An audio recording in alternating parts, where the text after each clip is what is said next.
அனைத்து தமிழ் மக்களுக்கும் கணேஷின் பணிவான வணக்கம். ஸோ இந்த வீடியோவில் நம்ம எதை பற்றி டிஸ்கஸ் பண்ண போகிறோம் அப்படின்னா, F&Oல ஒரு ஸ்டாக் செலெக்ஷன் எப்படி பண்ணுறது. ஒரு பேசிக்காக நீங்கள் இப்போ தான் பார்த்தீங்கன்னா ஒரு ஸ்டாக்ஸுக்குள்ளார என்ட்ரு ஆகுறீங்க. ஒரு F&Oல சரி ஸ்டாக்ஸ் பண்ணி பார்க்கலாம், ஒரு ஆப்ஷன்ஸ் பண்ணி பார்க்கலாம், இல்லை ஃபியூச்சர்ஸ் பையோ செல்லம் பண்ணி பார்க்கலாம் அப்படின்னு நினைக்கிறவங்களுக்கு இந்த வீடியோ ரொம்ப யூஸ்ஃபுல்லாக இருக்கும்.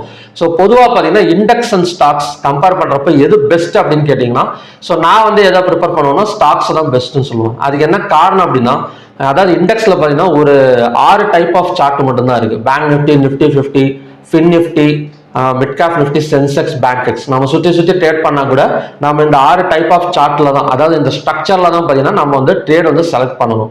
ஆனால் ஸ்டாக்ஸ் அப்படி கிடையாது. 180+ ஸ்டாக்ஸ் இருக்கு.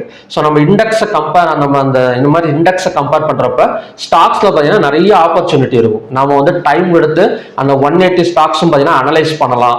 அனலைஸ் பண்ணிட்டு சார்ட் பேட்டர்ன்ஸ் டிரா பண்ணிக்கலாம். அதுல எது பெஸ்ட்டோ அதை செலக்ட் பண்ணி நாம இன்ட்ராடேக்கு பண்ணிக்கலாம், இல்லை ஸ்விங் ட்ரேடிங் பண்ணிக்கலாம். நிறைய ஆப்பர்ச்சுனிட்டி இருக்கு. சப்போஸ் 180ல பார்த்தீங்கன்னா நம்ம ஒவ்வொன்றா பார்த்துட்டே வரப்ப ஸோ அதில் எது நல்ல ஆப்பர்ச்சுனிட்டி, நல்ல ஒரு பிரேக் அவுட் நடந்திருக்கு, ஸோ அந்த ஸ்டாக்ஸ் எடுத்து நம்ம செலக்ட் பண்ணுறப்ப கண்டிப்பாக ஒரு நல்ல பர்சன்டேஜ் ஆஃப் ப்ராஃபிட் எடுக்க முடியும். ஆனால் இப்போதான் ஸ்டார்டிங்ல நீங்கள் ஸ்டாக்ஸுக்கு வரீங்கன்னா கண்டிப்பா உங்களுக்கு பயம் வந்துடும். என்ன பயம்னா 180+ ஸ்டாக்ஸ் இருக்கு.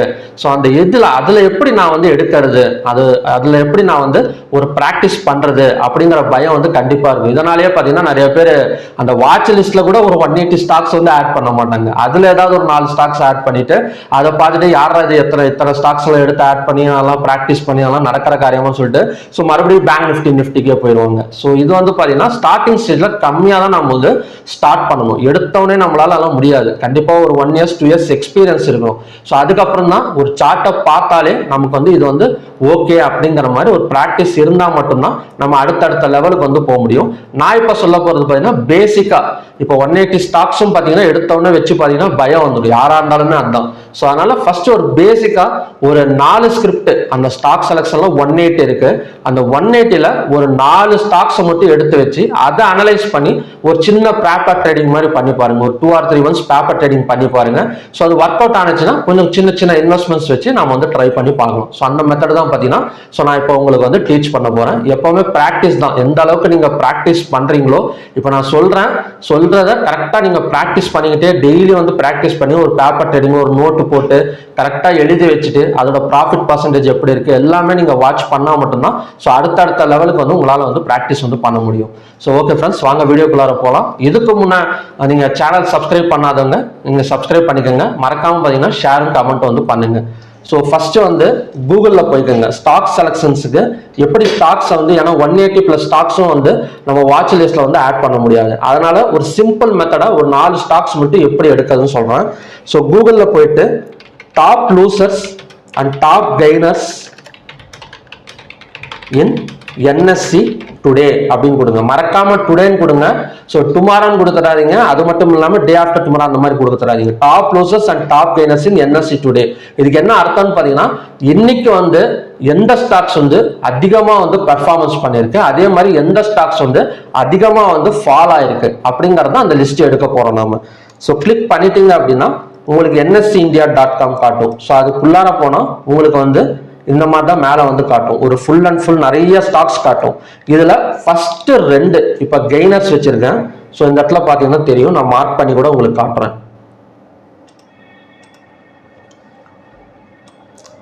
ஸோ உங்களுக்கு பாத்தீங்கன்னா கெய்னர்ஸ் இந்த இடத்துல இருக்கு பாத்தீங்களா. இந்த கெய்னர்ஸோட லிஸ்ட் தான் பாத்தீங்கன்னா இதுல கொடுத்துருக்கு.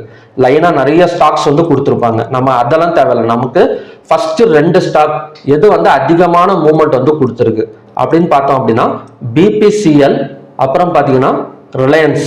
இந்த 2 தான் பாத்தீங்கன்னா நிறைய பர்சன்டேஜ் கொடுத்துருக்கு. அதாவது சேஞ்சிங் பர்சன்டேஜ் பாத்தீங்கன்னா 2.68, ரிலையன்ஸ் பாத்தீங்கன்னா 2.65% வரைக்கும் growth கொடுத்துருக்கு. ஸோ நாம இந்த 2 ஸ்டாக்கை இப்போ வாட்ச் லிஸ்ட்ல ஆட் பண்ண போறோம். என்னென்ன ஸ்டாக்கு? BPCL, அப்புறம் பாத்தீங்கன்னா ரிலையன்ஸ். ஸோ நான் எடுத்து வச்சிருக்கேன். இதுல BPCL. மறக்காம ஃபியூச்சர்ஸ் சார்ட் ஆட் பண்ணிக்கோங்க. NSE நீங்க நார்மல் சார்ட்டை ஆட் பண்ணலாம், பட் ஃபியூச்சர்ஸ் இருக்கான்னு ஒரு தடவை பார்த்துக்கோங்க. ஏன்னா ஒரு சில ஸ்டாக்ஸ் NSEலாம் பாத்தீங்கன்னா டாப் கெய்னர்ஸ்னு கொடுத்துருப்பாங்க, ஆனால் அது வந்து F&O லிஸ்ட்ல வந்து இருக்காது. ஸோ அது அப்படி இல்லை அப்படின்னா அதுக்கு அடுத்த ஸ்டாக்ஸ் வந்து செலக்ட் பண்ணிக்கோங்க. ஸோ இது வந்து NSEல இருக்க ஃபியூச்சர்ஸ் இருக்கு, உங்களுக்கு பார்த்தீங்கன்னா தெரியும் NSEன்னு இருக்கு, ஃபியூச்சர்ஸ் இருக்கு. அப்போ இது வந்து ஆப்ஷன்ஸ் F&Oக்கு நம்ம வந்து பண்ணிக்கலாம். ஸோ நான் வந்து ஸ்டாக் NSE நல்லா மறக்காம ஞாபகம் வச்சுக்கோங்க. ஸ்பாட் பிரைஸ் சார்ட்டை தான் ஆட் பண்ணோம், ஃபியூச்சர் சார்ட்ல வந்து நீங்க ட்ரேட் பண்றப்ப வேணா நீங்க ஆட் பண்ணிக்கலாம். ஸோ NSE, BPCL, அப்புறம் பார்த்தீங்கன்னா Reliance. So Reliance industries. So ரெண்டு வந்து ஆட் பண்ணிட்டேன் நான்.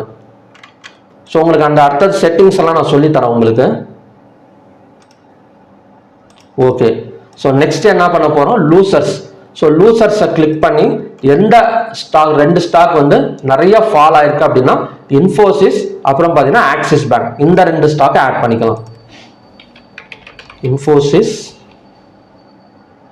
இன்னொன்று வந்து பார்த்தீங்கன்னா ஆக்சிஸ் பேங்க்.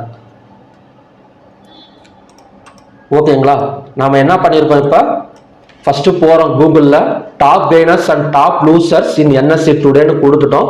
கொடுத்துட்டு கெய்னர்ஸ்ல இருக்கிற டாப் 2 ஸ்டாக் ஆட் பண்ணிட்டோம், அதே மாதிரி லூசர்ஸ்ல இருக்கிற டாப் 2 ஸ்டாக்ஸை வந்து ஆட் பண்ணிட்டோம். இப்போ நமக்கு வந்து போர்ட்ஃபோலியோ ரெடி. ஓகேங்களா, இதுக்கப்புறம் நம்ம எதை வச்சு கரெக்டாக ஃபைண்ட், எந்த இண்டிகேட்டர் வந்து யூஸ் பண்ண போறோம்னா ரொம்ப சிம்பிளா பேசிக்கான ஒரு இண்டிகேட்டர் தான் பிவோட் பாயிண்ட் ஸ்டாண்டர்ட் அப்படிங்கிற ஒரு இண்டிகேட்டர். ஸோ பிவோட் பாயிண்ட் நான் எல்லாமே பார்த்தீங்கன்னா ட்ரேடிங் வியூவில் தான் உங்களுக்கு வந்து டீச் பண்ணிட்டு இருக்கேன். So pivot point standard click பண்ணிட்டோம் அப்படின்னா உங்களுக்கு இண்டிகேட்டர் வந்து இந்த மாதிரி தான் காட்டும். ஸோ எல்லாமே பார்த்தீங்கன்னா ஃபுல் அண்ட் ஃபுல் உங்களுக்கு வந்து ஒரே மாதிரி காட்டும். ஸோ நம்ம செட்டிங்ஸ்ல இதுக்கு பக்கத்துலேயே போனீங்கன்னா செட்டிங்ஸ்னு இருக்கும். ஸோ செட்டிங்ஸ்ல இன்புட்ஸ்ல கொஞ்சம் ஸ்க்ரோல் பண்ணிட்டே வந்தோம்னா நமக்கு 3 லைன் மட்டும்தான் தேவை. ஒன்று பிவோட்டு, ஒரே ஒரு சப்போர்ட் லைன், ஒரே ஒரு ரெசிஸ்டன்ஸ் லைன். ஸோ அதை தாண்டி வந்து எதுவுமே நீங்க வந்து ட்ரை பண்ண வேணும். ஸோ பிவோட் எடுத்துக்க போறோம். ஸோ பிவோட் வந்து பிளாக் கலர் கொடுத்துருங்க எப்பவுமே, ஏன்னா என்னோடது ஒயிட் பேக்ரவுண்ட். ஸோ அதனால பிளாக் கலர் கொடுத்துருங்க. நீங்க பிளாக் பேக்ரவுண்ட் யூஸ் பண்ணீங்க அப்படின்னா ஒயிட் கலர் வந்து கொடுத்துக்கோங்க. ஸோ நெக்ஸ்ட் வந்து சப்போர்ட்டுக்கு, ஸோ சப்போர்ட்டுக்கு வந்து கிரீன் கொடுத்துக்கிறேன். அதே மாதிரி ரெசிஸ்டன்ஸுக்கு வந்து ரெட்டு கொடுத்துக்கிறேன். லைன் எனக்கு கொஞ்சம் மொத்தமாக வேணும், ஏன்னா இவ்வளோ மெலிசா இருந்தால் தெரியாது. ஸோ அதனால 2 கொடுத்து, ஸோ மற்றதெல்லாம் பார்த்தீங்கன்னா ரிமூவ் பண்ணிடுறேன். மறக்காம ரிமூவ் பண்ணிடுங்க. இப்போ வந்து ஓகே கொடுங்க. ஓகே கொடுத்துட்டு 15 மினிட்ஸ் டைம் கேண்டலுக்கு சேஞ்ச் பண்ணிடுறேன். இப்போ என்ன பண்ண, பிவோட் பாயிண்ட் ஸ்டாண்டர்ட் இண்டிகேட்டர் வந்து வச்சிருக்கேன். ஸோ அதே மாதிரி பார்த்தீங்கன்னா என்ன சொல்லியிருக்கேன்னா அதே மாதிரி R1 R2 அதாவது R1 S1 support and resistance line மட்டும் டிரா பண்ணியிருக்கேன். ஒரு பிவோட் மட்டும் உங்களுக்கு வந்து டிரா பண்ணியிருக்கேன். ஸோ ஃபர்ஸ்ட் நாம இப்போ வந்து ஒரு ட்ரேட் செட்டப் வந்து ரெடி. நம்ம வந்து 4 ஸ்டாக்ஸ்ல மட்டும்தான் இன்னைக்கு வந்து கான்சென்ட்ரேஷன் வந்து பண்ண போறோம். அதே மாதிரி ஒரு இண்டிகேட்டரை யூஸ் பண்ணி பிராக்டிஸ் வந்து பண்ண போறோம். ஓகேங்களா, இப்போ ட்ரேடிங் செட்டப் ரெடி. ஸோ இப்போ எப்படி வந்து என்ட்ரி கொடுக்கறது, எப்படி எந்த ஸ்டாக் வந்து மேலே போகும், எந்த ஸ்டாக் வந்து கீழே வருங்கிறத எப்படி நான் வந்து ஃபைண்ட் அவுட் பண்றது அப்படின்னா, நாம ஃபர்ஸ்ட் 2 ஸ்டாக் எதுக்கு ஆட் பண்ணோம், டாப் கெய்னர்ஸ், அதாவது முன்னாடி நாள் நல்ல ஒரு கெயின் ஆயிருக்கக்கூடிய ஒரு ஸ்டாக்கை தான் ஃபர்ஸ்ட் வந்து நம்ம சூஸ் பண்ணியிருக்கோம். ஸோ அடுத்த நாள் இந்த ஸ்டாக் வந்து பிவோட் பாயிண்ட்டுக்கு மேல ஓபன் கொடுத்தது அப்படின்னா ஒரு பை சைடு வந்து பாசிபிள். நல்லா தெரிஞ்சுக்கோங்க, பிவோட் பாயிண்ட்ங்கிறது தான் மிட் பாயிண்ட். இப்போ ஃபார் எக்ஸாம்பிள் இன்னைக்கு வந்து உங்களுக்கு அந்த லைன்ஸ் காட்டாது, உங்களுக்கு வந்து இதுல டிரா பண்ணி காட்டுறேன், பெயிண்ட்ல டிரா பண்ணி காட்டுறேன்.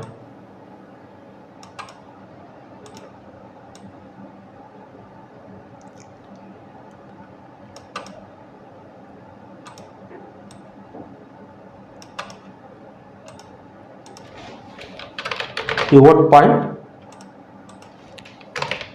R1 ன்னு வச்சுக்கலாம், ரெசிஸ்டன்ஸ் சப்போர்ட். ஓகேங்களா, ஃபர்ஸ்ட் நான் டாப் கெய்னர்ஸ் எடுத்து வச்சிருக்கோம் பார்த்தீங்கன்னா BPCL. ஸோ அப்புறம் பார்த்தீங்கன்னா ரிலையன்ஸ் எடுத்து வச்சிருக்கோம். ஸோ அடுத்த நாள் போனீங்கன்னா உங்களுக்கு லைன் வந்து கிரியேட் ஆயிரும், ஒரு 9:15க்கு கிரியேட் ஆயிரும். ஸோ டாப் கெய்னர்ஸ்ல போறது தான் நாம வந்து பை சைடு வந்து ஃபோக்கஸ் பண்ணணும். எப்பவுமே செல் சைடு ஃபோக்கஸ் பண்ணக்கூடாது.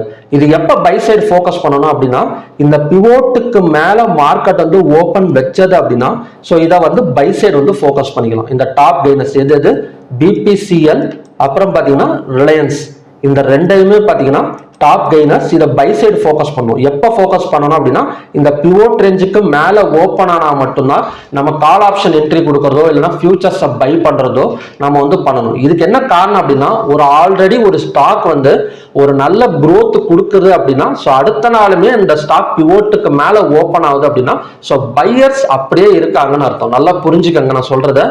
அதாவது நேற்று ஒரு ஸ்டாக் வந்து ஒரு 100% ப்ராஃபிட் மேலே வந்து வந்திருக்கு. இன்னைக்கு பிவோட் வந்து 50ல இருக்கு அப்படின்னா ஸோ ஓப்பனிங் வந்து 75ல ஆகுது அப்படின்னா ஸோ என்ன அர்த்தம்னா செல்லர்ஸ் இன்னும் உள்ளார வரல, பையர்ஸ் அப்படியே தான் இருக்கிறாங்க. அதே ஒரு மைண்ட் செட்டோட அந்த ஸ்டாக் வந்து பை பண்ண போறாங்கன்னு அர்த்தம். ஸோ அப்படி இருக்கிறப்ப நம்ம பிவோட்டுக்கு மேலே ஓப்பன் ஆனால் பை சைடு வந்து ஃபோக்கஸ் பண்ணிட்டு நம்ம என்ட்ரி வந்து கொடுக்கலாம். அப்படி இல்லையா கொஞ்ச நேரம் வெயிட் பண்ணி இந்த பிவோட்டு வந்ததுக்கு அப்புறம் 5 minutes candle green colour candle form ஆனா மட்டும்தான் நம்ம வந்து ஒரு என்ட்ரி வந்து கொடுக்கணும். அப்படி என்ட்ரி கொடுத்தா அதோட டார்கெட் வந்து பாத்தீங்கன்னா இந்த ரெசிஸ்டன்ஸ் வரைக்கும் வரதுக்கான சான்சஸ் வந்து கண்டிப்பா வந்து இருக்கு. ஸோ இப்படிதான் பாத்தீங்கன்னா இந்த ரெண்டு ஸ்டாக்ல இப்ப நம்ம பிவோட்டுக்கு மேல ஓப்பன் ஆயிடுச்சு, இது டாப் கெய்னர்ஸ் அப்படின்னு சொல்லிட்டேன். அப்ப நம்ம கால் ஆப்ஷன் சூஸ் பண்ணுவோமா புட் ஆப்ஷன் சூஸ் பண்ணுவோமா? ஒரு 5 seconds மட்டும் யோசனை பண்ணுங்க. கால் ஆப்ஷன்ஸ் சூஸ் பண்ணுவோம். ஸோ கால் ஆப்ஷன்ஸ் சூஸ் பண்றப்ப இந்த பிவோட் வந்ததுக்கு அப்புறம் 5 minutes candle green colour candle form ஆனா ஸோ கால் ஆப்ஷனை பை பண்ணி இந்த ரெசிஸ்டன்ஸ் வரைக்கும் பார்த்தீங்கன்னா நாம அந்த ப்ராஃபிட் வந்து புக் பண்ணிக்கலாம். ஸோ உங்களுக்கு புரிஞ்சிருக்கும்னு நினைக்கிறேன். ஸோ அடுத்தது இதே மாதிரி பார்த்தீங்கன்னா நாம வந்து லூசர்ஸ், அந்த லூசர்ஸ் 2 ஸ்டாக்ஸ் வந்து எடுத்து வச்சிருக்கோம். ஸோ அதை எப்படி பார்க்கணும்? அதே மாதிரி இன்னொரு விஷயம், இந்த மாதிரி பையா இருக்கிற இடத்துல பிவோட்டுக்கு கீழே இந்த கேண்டில்ஸ் வந்து மார்க்கெட் ஓப்பன் ஆனிச்சு. இப்போ ஃபார் எக்ஸாம்பிள் டாப் கெய்னர்ஸ்ல 2 எடுத்து வச்சிருக்கோம் பிபிசிஎல்ல. ஸோ இது வந்து பிவோட்டுக்கு கீழே ஓப்பன் ஆயிடுச்சுன்னா நீங்க அந்த ஸ்டாக்கை தொடவே கூடாது, நீங்க வெளியே வந்துடணும். வெளியே வந்துட்டு எந்த ஸ்டாக் வந்து பிவோட்டுக்கு மேலே ஓப்பன் ஆயிருக்குதோ அதை தான் கால் ஆப்ஷன் சைடோ இல்லை ஃபியூச்சர்ஸோ பை பண்ணணுமே தவிர இந்த பிவோட்டுக்கு கீழே ஓப்பன் ஆனிச்சு அப்படின்னா அந்த ஸ்டாக்கை விட்டு வெளியே வந்துடணும். அந்த ஸ்டாக்ல ஏதோ ஒன்று நடக்க போகுதுன்னு அர்த்தம், அவசரப்படக்கூடாதுன்னு அர்த்தம். ஸோ அடுத்தது செல் சைடுக்கு. செல் பார்த்தீங்கன்னா 2 ஸ்டாக்ஸ், அதாவது லூசர்ஸ் என்னென்ன ஸ்டாக்கு? இன்ஃபோசிஸ், ஆக்சிஸ் பேங்க். ஸோ இந்த 2 ஸ்டாக் எடுத்துக்கிறோம். இன்ஃபோசிஸ் 1, ஆக்சிஸ் பேங்க் 1. ஸோ பை சைடுக்கு எப்படிக்கு பிவோட்டுக்கு மேலே ஓப்பன் ஆனா பையோ ஸோ அதே மாதிரி லூசர் ஸ்டாக்ஸுக்கு பிவோட்டுக்கு கீழே ஓப்பன் ஆனா நாம செல் வந்து ஃபோக்கஸ் பண்ணலாம். ஸோ மார்க்கெட் ஆல்ரெடி லூசர்ஸ்ல இறங்கிட்டு இருக்கு. ஸோ பிவோட்டுக்கு கீழே மறுபடியும் ஓப்பன் ஆயிருக்கு அப்படின்னா செல்லர்ஸ் அப்படியே இருக்காங்கன்னு அர்த்தம். ஸோ அப்போ என்ன பண்ணணும்?